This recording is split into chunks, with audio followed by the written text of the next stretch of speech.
Si vous appréciez la chaîne et aimeriez contribuer à son développement, utilisez le lien dans la description pour vos prochains achats sur Philibert. Bonjour tout le monde, aujourd'hui on regarde comment jouer à Océan. Donc j'ai déjà la mise en place de fait. Si vous voulez savoir comment la faire, vous pouvez tout simplement cliquer sur le i ici en haut, puis vous pouvez aussi voir une démonstration d'une partie. Donc, premièrement, le but du jeu, c'est que chaque joueur va devoir créer des espèces, et puis avec les capacités, donc les cartes ici, on va les rendre de plus en plus forts, de plus en plus durables, et puis on va pouvoir obtenir plus de population, c'est-à-dire les petits poissons juste ici, puis le joueur avec le plus de poissons à la fin de la partie va gagner. Donc la partie va se dérouler sur 4 phases. Donc chaque joueur va jouer les 4 phases, donc c'est pas un joueur joue une phase, ensuite le deuxième joue la première phase, et ainsi de suite. Donc c'est un joueur qui joue la phase 1 à 4, ensuite on a le prochain joueur qui joue la phase 1 à 4, et ainsi de suite. Donc, lors d'un tour d'un joueur, eh bien, la première phase, ça va être tout simplement de jouer une ou deux cartes, tout dépendant de ce qu'on est rendu dans la partie. Ensuite, ça va être de nourrir une espèce qu'on va avoir. Ensuite, ça va être la phase de vieillissement, donc on va devoir faire vieillir chacune de nos espèces. Et puis, la dernière phase, ça va être tout simplement de reprendre un total de 6 cartes, donc soit les cartes de surface ou des cartes de profondeur si vous jouez avec les cartes profondeur. Et puis, une fois que le joueur a fait les 4 phases, bien, ça va au prochain joueur. Donc, maintenant, allons voir plus en détail la première phase. Donc, lors de la première phase, on va avoir deux choix. Donc, quand on regarde nos cartes, il y a deux choses qu'on va regarder. Donc, ce qu'on a ici, dans le carré ici, donc on a l'écriture, on a différentes capacités qu'on peut ajouter à nos espèces. Ou aussi, on a un petit chiffre, c'est-à-dire la migration. Donc, on peut soit utiliser la carte pour ce qu'il y a dans le rectangle, ou soit pour le petit chiffre ici, pour la migration. Donc, on va regarder ensemble, premièrement, les capacités dans les rectangles. Donc, au début, on commence avec aucune espèce. Donc, ce qu'on va pouvoir faire, c'est choisir une des cartes pour commencer une espèce. Donc, peut-être que, par exemple, je voudrais commencer une espèce avec la capacité d'avoir des tentacules. Donc, je vais tout simplement placer ma carte en avant de moi. Puis, puisque je commence une nouvelle espèce, bien, je vais prendre un petit plateau d'espèces, juste le placer à la droite ici. Donc, toutes les cartes de capacité doivent toujours être sur le côté où on a la barre bleu foncé. Et puis, si j'aurais déjà une espèce de commencer, puis que je voudrais ajouter une capacité à mon espèce, par exemple celle-ci, donc je viendrais tout simplement la placer juste à côté ici. Je peux avoir un maximum de 3, sauf si j'ai une carte qui me dit que je peux en avoir plus. Comme par exemple la carte ici, donc de vitesse, c'est-à-dire que je peux avoir une capacité de plus. Donc si j'aurais déjà 3 capacités pour mon espèce, bien, je pourrais quand même ajouter celle-ci, puisque ça me permet d'en avoir une, même si j'en avais déjà 3. Puis si j'en aurais eu 3 avec cette carte ici, bien, j'aurais pu décider de prendre une quatrième carte, puis venir la mettre ici. Et puis les cartes capacité sont cumulatives. Donc si j'aurais une deuxième carte de vitesse, bien, je pourrais venir la placer ici, puis avoir un total de 5 cartes, parce que j'ai un maximum de 3, mais les deux cartes ici me permettent d'en avoir 2 de plus. Donc les cartes ici vont toujours avoir priorité sur les règles de base et sur les scénarios que je vais expliquer un petit peu plus tard. Et puis les scénarios ici bien, vont avoir priorité sur les règles de base, mais non sur les cartes.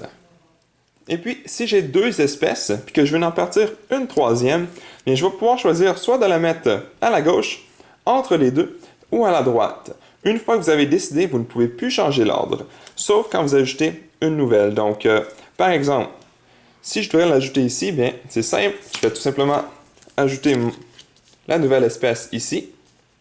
Puis même si j'en aurais eu seulement un, donc je peux choisir à gauche ou à droite. Puis, puisque j'en ai 2, je pourrais aussi choisir de la mettre au milieu, comme ceci. Donc, il faut quand même choisir stratégiquement parce que certaines cartes qui vont vous permettre, justement comme celle-ci, donc avec une flèche, c'est-à-dire que quand cette espèce ici va faire quelque chose, donc, eh bien, je vais pouvoir prendre avantage de ce qui est écrit sur la carte. Par contre, si je l'aurais mis ici, bien là, j'ai une espèce entre les deux. Donc, je ne pourrais pas prendre avantage de l'espèce qui est ici parce que puisque j'ai la flèche, c'est simplement celle qui est juste à côté. Donc, c'est pour ça que vous devez faire attention dans quel ordre que vous allez placer vos espèces. Puis, une fois que c'est placé, donc je ne pourrais pas juste arriver et dire, tiens, je déplace les deux, je les échange. Je ne peux pas. La seule chose que je peux faire, c'est quand j'arrive avec une nouvelle espèce, c'est tout simplement les séparer, puis en mettre une entre les deux, sans changer nécessairement l'ordre de ceux qui sont déjà là. Et puis ceux avec une flèche sont aussi affectés par ceux de vos adversaires. Donc si j'ai une espèce, je vais prendre le livre, ça va être plus simple. Donc par exemple, si j'ai cette espèce ici, avec la carte ici, donc on a la flèche qui s'en va vers la droite. Donc si je m'en vais vers la droite, donc mon adversaire qui est ici à ma droite, bien, quand que cette espèce ici fait quelque chose, bien, je vais pouvoir prendre avantage de ce qui est écrit sur la carte, puisqu'il est juste considéré comme juste à côté. Par contre, si c'est lui qui fait quelque chose, bien là, malheureusement, lui est entre les deux, donc lui ne peut pas prendre avantage de ce qui a été fait ici.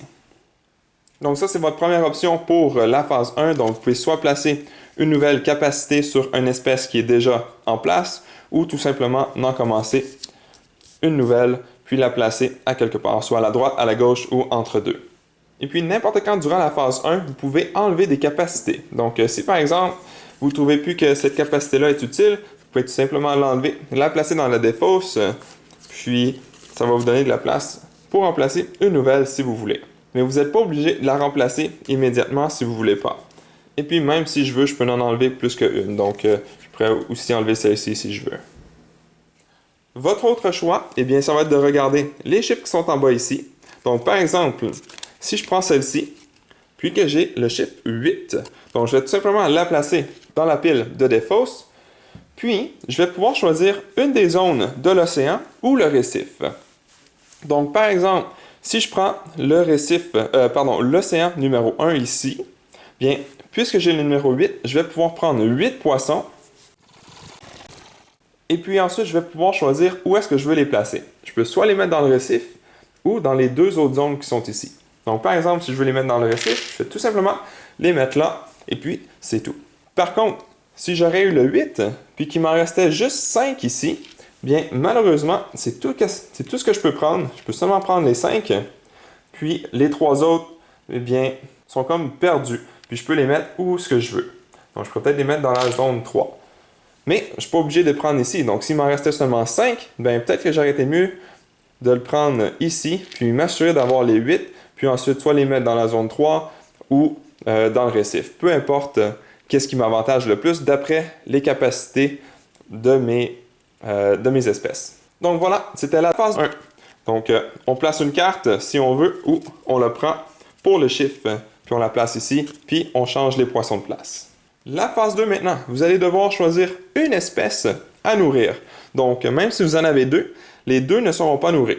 Vous allez seulement en prendre une des deux. Si vous en avez 3, bien c'est une des 3 et ainsi de suite. Donc seulement une espèce qui peut se nourrir.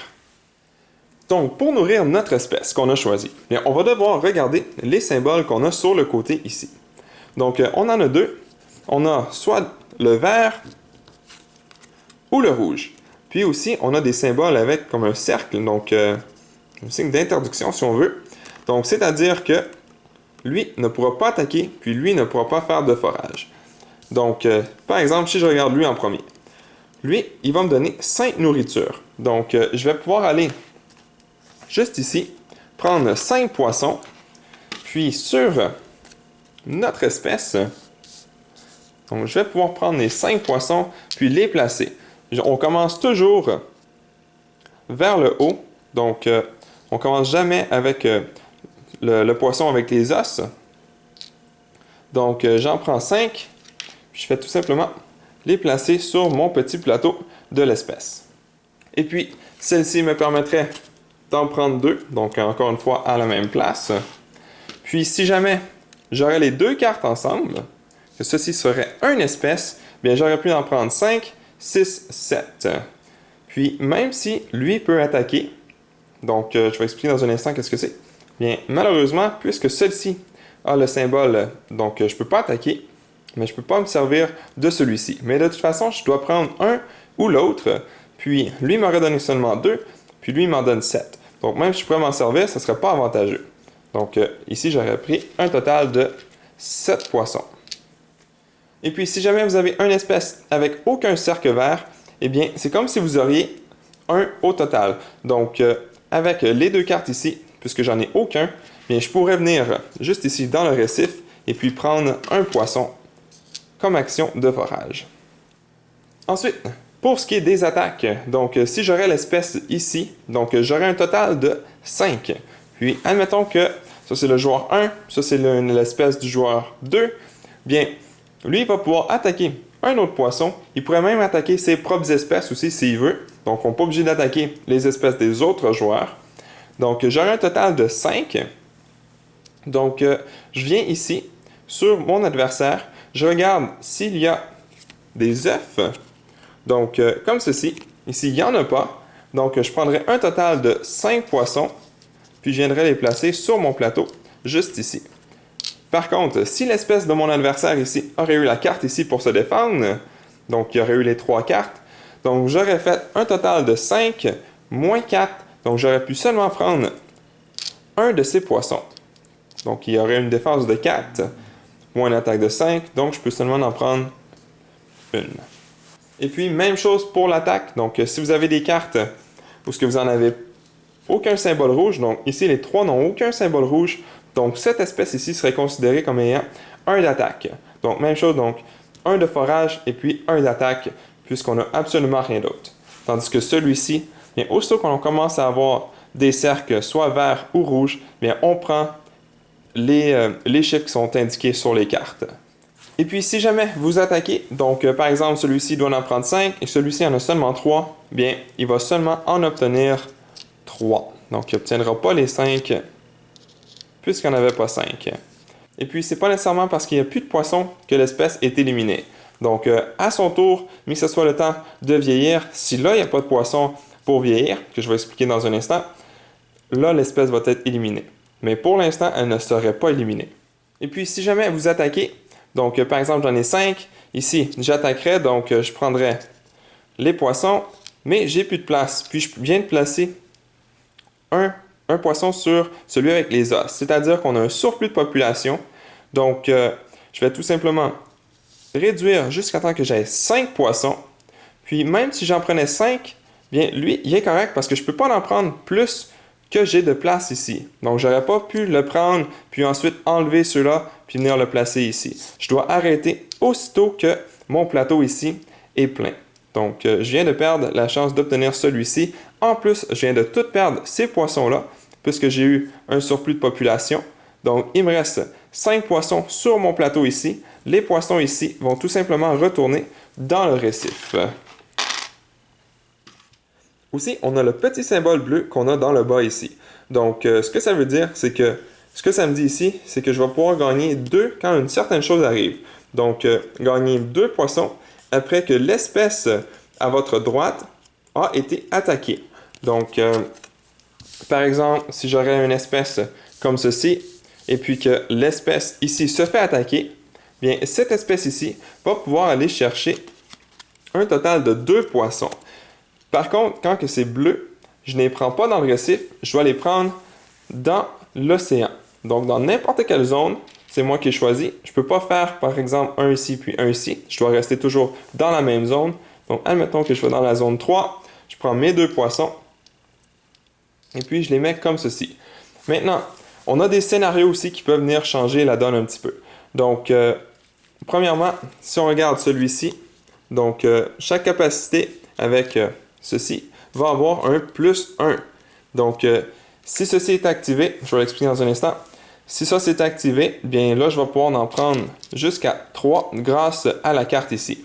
Puis ici, une fois que ceci s'est activé, donc on peut gagner 2 poissons aussitôt qu'on commence une nouvelle espèce.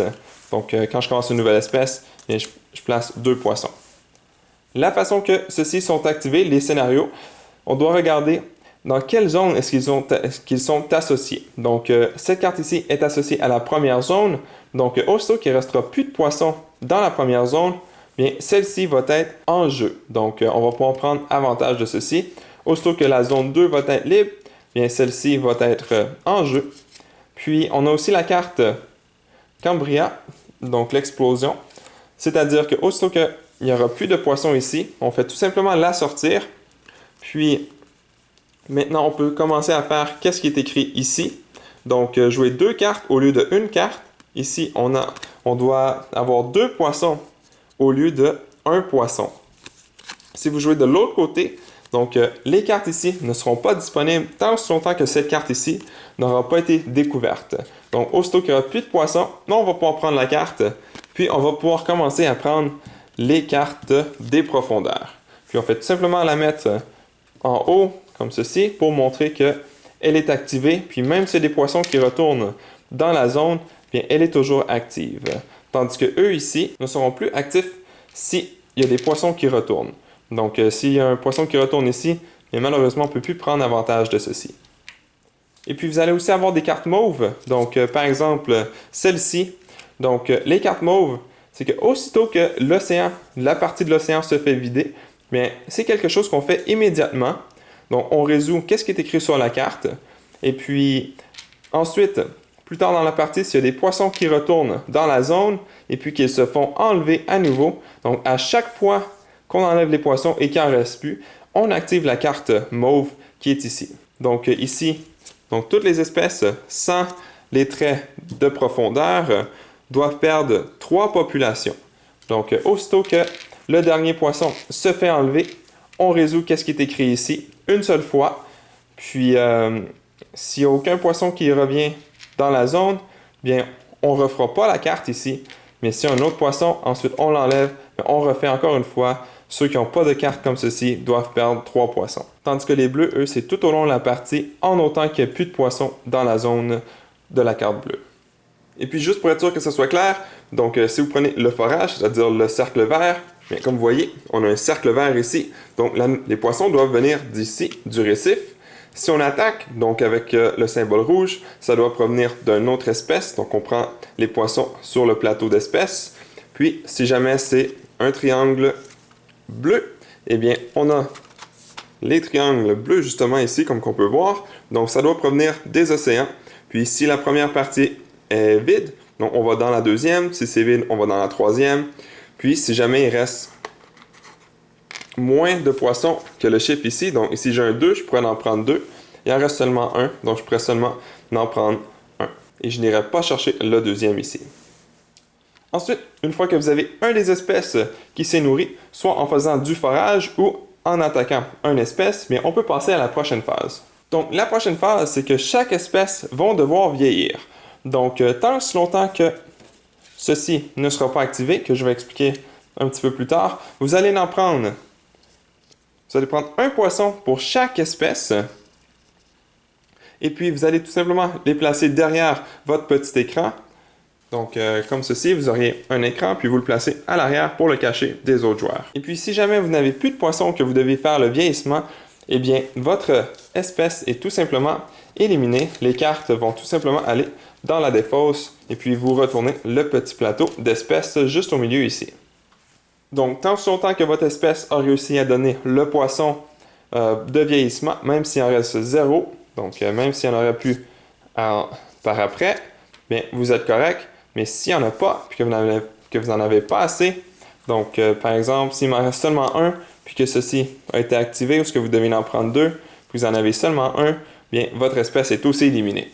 Et finalement, la dernière phase, c'est-à-dire qu'il faut reprendre jusqu'à 6 cartes. Donc la première chose qu'on va faire, si vous jouez avec les profondeurs, bien, vous avez le choix de prendre soit une des 2 cartes qui est ici, ou de prendre 3 cartes de surface, donc 1, 2, 3, de les regarder, et puis d'en choisir une. Les 2 autres vont tout simplement dans la défausse, puis vous les replacez dans vos mains. Puis si jamais vous avez des cartes que vous ne voulez pas, donc ici j'en ai 2 pareils, donc peut-être que je voudrais m'en débarrasser d'une, puis j'en ai encore 2 pareils ici, donc je vais me débarrasser d'une deuxième. Une fois que vous avez décidé des cartes que vous voulez vous débarrasser, que vous ne voulez pas, bien vous allez tout simplement revenir ici, puis piger jusqu'à temps que vous ayez un total de 6 cartes. Et puis, une fois que ça c'est fait, bien, ça serait au tour du prochain joueur. Donc, je vais juste faire un exemple de tour vite. Première chose, on choisit une des cartes. Admettons que je veux commencer une nouvelle espèce. Je vais tout simplement la commencer comme ceci, où j'aurais pu en choisir la placer ici. Ensuite, la deuxième, je choisis une de mes espèces pour nourrir. Peut-être que je veux nourrir celle-ci. Par contre, donc, je n'ai pas de rouge ni de vert, donc je peux choisir entre les deux. Je vais choisir le forage de 1, puisque j'ai rien. Donc, je peux prendre un poisson, je peux me nourrir. Ensuite, je dois vieillir. Puis, celui-ci, je dois en enlever au moins un. Donc, je vais tout simplement le placer avec mes autres poissons derrière mon petit écran. Lui ici, il n'y a pas de poisson pour vieillir. Donc, malheureusement, je perdrai celui-là. Et puis, finalement, je prendrai mes cartes. Donc, je peux en choisir une d'ici ou 3 ici. J'en choisis une de mon choix. Donc, je veux celle-ci. Puis, admettons que je ne veux pas les deux là. Et puis, je pille jusqu'à temps que j'en ai un total de 6. Et puis, mon tour serait fini. Et puis, maintenant, regardons les cartes de profondeur.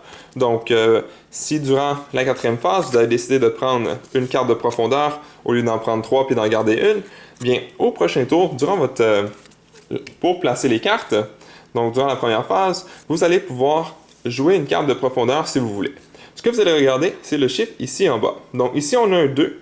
Donc, comme les autres cartes, on peut l'utiliser pour faire la migration des poissons d'un endroit à un autre, ou on peut la placer sur une de nos espèces. Par contre, si je décide de la placer ici, comme capacité, eh bien, je vais devoir aller chercher les poissons que j'ai derrière mon écran.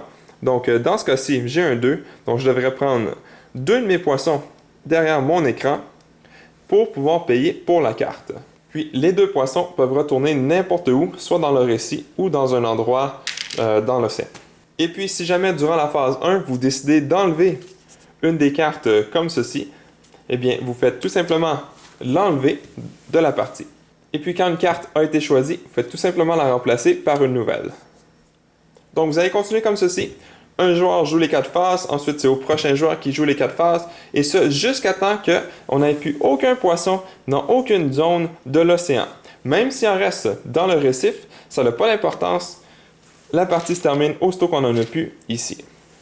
Aussitôt qu'il ne reste plus de poissons, donc même s'il en reste ici, ça n'a pas d'importance, ce que vous allez faire, vous allez prendre les 60 poissons dans la réserve, puis vous allez tout simplement les enlever du sac, puis les mettre dans la 3e zone, juste ici. Et puis, vous allez terminer le tour. Donc, c'est-à-dire que si le premier joueur a fait en sorte qu'il n'y avait plus de poissons ici, puis qu'on doit mettre ceux de la réserve ici, bien le 2e joueur, 3e joueur et 4e joueur, dépendant du nombre de joueurs, aurait un autre tour, donc aurait accès aux poissons qui sont ici et aux poissons qui sont ici. Et aussitôt que ça se termine, que tout le monde a eu un nombre égal de tours, bien la partie se termine. Si jamais vous manquez de poissons, avec les 60 de plus, vous pouvez utiliser quelque chose d'autre si vous voulez. Et puis, une fois que tout le monde a joué le même nombre de tours, bien, on va tout simplement compter les points. Donc, vous allez regarder le nombre de poissons que vous avez derrière votre écran.